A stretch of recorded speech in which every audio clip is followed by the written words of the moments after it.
मित्रांनो नमस्कार. परत एकदा अनटोल्ड स्टोरीच्या माध्यमातून तुमच्याशी गप्पा, कुठच्या तरी एका वेगळ्या विषयावरती चर्चा. आणि आजचा विषय आहे 5 स्टार. 5 स्टार हा का विषय आला, पण खरंच शांतपणे विचार करा की ज्या वेळेला आजकालची पोरं, खास करून ज्युनियर केजी सिनियर केजीची पोरं जेव्हा घरी येतात आणि आपल्या आईला आणि बाबांना दाखवतात, आई मला आज टीचरनी 5 स्टार दिलेले. 5 स्टार म्हणजे 5 स्टार काढून देतात, मार्क देण्याची पद्धत. आणि एवढा आनंद होतो आईला की वा, माझ्या मुलाला किंवा माझ्या मुलीला 5 स्टार मिळाले.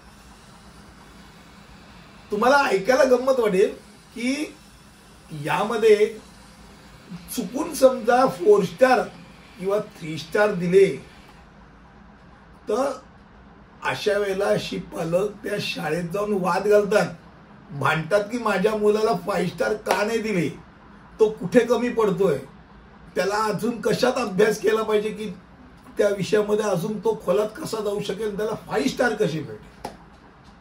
आणि मग गंमत वाटते. खरंच ही रॅट रेस नाही का? आपली एक प्रकारची अभ्यासावरची आवड किंवा पकड मजबूत असणं, बेस पक्का असणं हा वेगळा विषय. पण येणं तेणं करून पहिलाच यायला पाहिजे. कोण कुत्रा विचारत नाही की तुम्ही ज्युनियर केजी मध्ये पहिले आला होता का.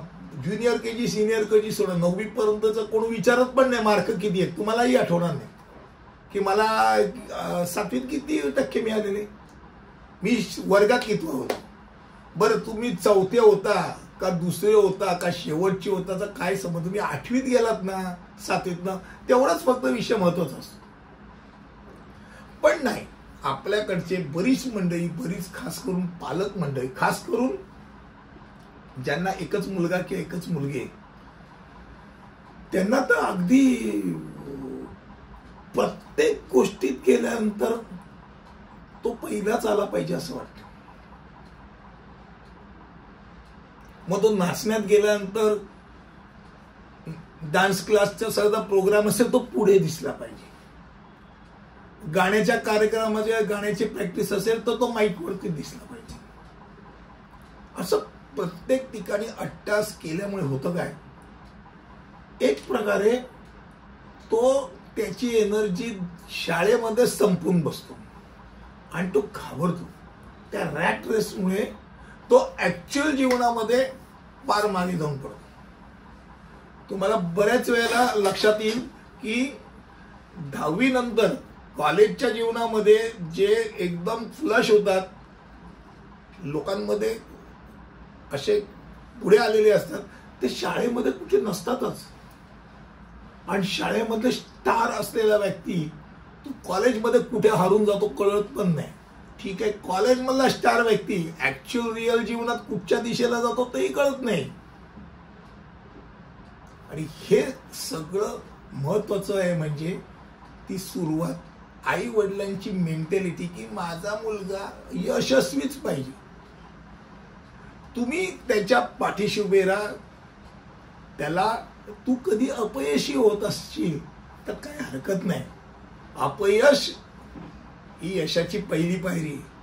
अपयशच नाही बघितलं तर जीवनात फालतू अपयश न तो माणूस, तो मुलगा गांगरून जाईल, गायब होईल. म्हणून म्हटलं ना, बऱ्याच वेळा 80 ते 90% मिळवणारी मुलं आत्महत्या करतात. तो फेल झालेला आत्महत्या करत नाही. पण 85-90% वरला मुलगा बाजूच्याला 92 मिळाले, मला 90 मिळाले म्हणून आत्महत्या करून मोकळा होतो, तेव्हा हसावं का रडं वाटतं. मग हे त्या 5 स्टार वाल्यांचे प्रताप. कुठच्याही प्रकारे मी पहिलाच आला पाहिजे. आणि याकरता कुठच्याही खास स्पेसिफिक जिथे जबाबदारी असते, अशा मॅनेजर लेवलच्या लोकांना जेव्हा इंटरव्ह्यूला जातात ना, तेव्हा ते मी ह्या वया मी त्या वयात म्हणतात, थांब, तू तुझ्या जीवनात कधी अपयशी ठरला होतास का, त्याबद्दल आम्हाला सांग. बोमला अपयशी तो तुम्ही अगदी अपयशी नाही बघितलं. मी I am always winning, always victorious. म्हणजे तू इथंच अपयशी ठरलास का? आमच्या कंपनीमध्ये समजा काय उलट पुलट तुझ्या समोर आलं तर तू गांगरून जाणार. तू तयारीचा गडी नाहीये.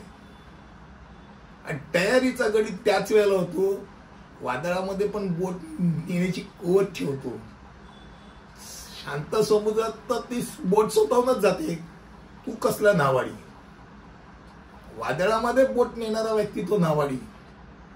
यशाच्या कथेपेक्षा अपयश कसे पचवले हेच तुमचं खरं यश असतं. आणि ह्या करता म्हणून नेहमी मी सल्ला देतो, ते 5 स्टार पेक्षा डोंबलाचा तो मातीत टाका, खेळायला टाका. मातीत टाका म्हणजे मातीचे कुठच्याही खेळात टाका. खेळामध्ये त्याला मित्र मिळतील. खेळामध्ये त्याला यश आणि अपयश दोन्ही पचवण्याची ताकद मिळेल.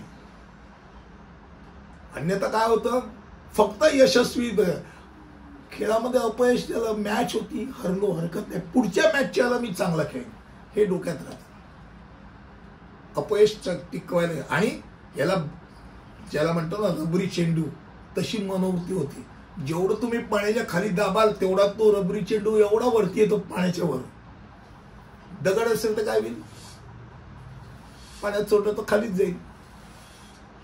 तर रबरी चेंडू होण्याकरता तुझी मेंटॅलिटी तयार करायची असेल तर शाळेमधले 5 स्टार तर विसरायला पाहिजे.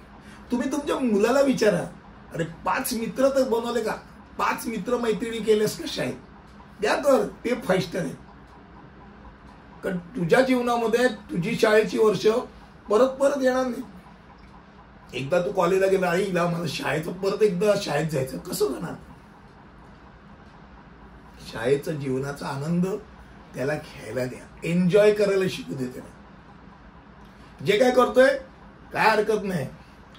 पहिला आला पिढे, 10वा आला पिढे, एका विषयात फेल झाला हरकत नाही, हाडला पिढे, सगळ्या विषयात फेल झाला हरकत नाही, दगडच आहे, नो प्रॉब्लेम, ते पिढे.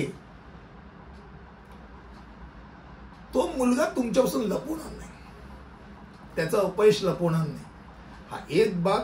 आणि मेन म्हणजे शाळा एन्जॉय करायला शिकेल, त्याचे मित्र परिवार तो जोडायला शिकेल. तो बाजूचा आजारी पडला, तापाने तो पडला ना तर तो मार्क कमी येईल, मी पहिला येईल, या मेंटॅलिटीपेक्षा तो मित्राला मदत करायला शिकेल. आयुष्यामध्ये अनेक गोष्टी अशा असतात की ज्या वेळेला आपले मित्र परिवार हाक मारल्यानंतर उभे राहतात का बघा. नाही उभे राहत असतील तर तुम्ही 5 स्टार वाली माणसात लक्षात घ्या, तुम्ही जीवनामध्ये काय उपयोगाचे नाहीत. डोंबलाचे फक्त ते 5 स्टार घेऊनच आयुष्यभर दाखवाल. तुमचे मित्र तुमच्या मागे वळला तरी कोण नाही, डावीकडे नाही आणि उजवीकडे नाही. आजचा विषय 5 स्टारचा होता. तुम्हाला पण कदाचित मुलं झाली असतील. तुम्ही तुमच्या मुलांकडनं 5 स्टारची अपेक्षा करता का 5 मित्रांची किंवा मैत्रिणींची अपेक्षा करता, हे तुम्ही बघा. तुमची मेंटॅलिटी चेंज करा. तो पहिलाच पाहिजे, सगळीकडे पहिला काय गरज आहे. येऊ दे ना कधी शेवटच्या बाकीवर बसणारी माणसं यशस्वी होतात. शेवटचे 5 वाले आयुष्यात नेहमी पुढे असतात, कारण ते थकलेले नसतात. आणि पहिले घोडे दमलेले असतात. ते पहिले 5 येतात ना, ते एवढे थकलेले असतात, ते पुढे जीवनात जाऊन ते म्हणतात मरू दे, मला एवढंच काय ते यश आहे. शेवटचा माणूस म्हणतो मला कुठे जायची माहिती आहे.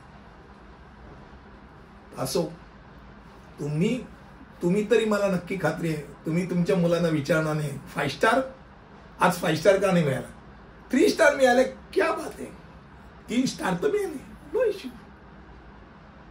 पुढच्या अनटोलमध्ये असंच काहीतरी घेऊन येईन. तिथपर्यंत तुम्हाला आता माझ्या स्टोरीवरती काय स्टार द्यायचे ते तुम्हीच ठरवा. नमस्कार.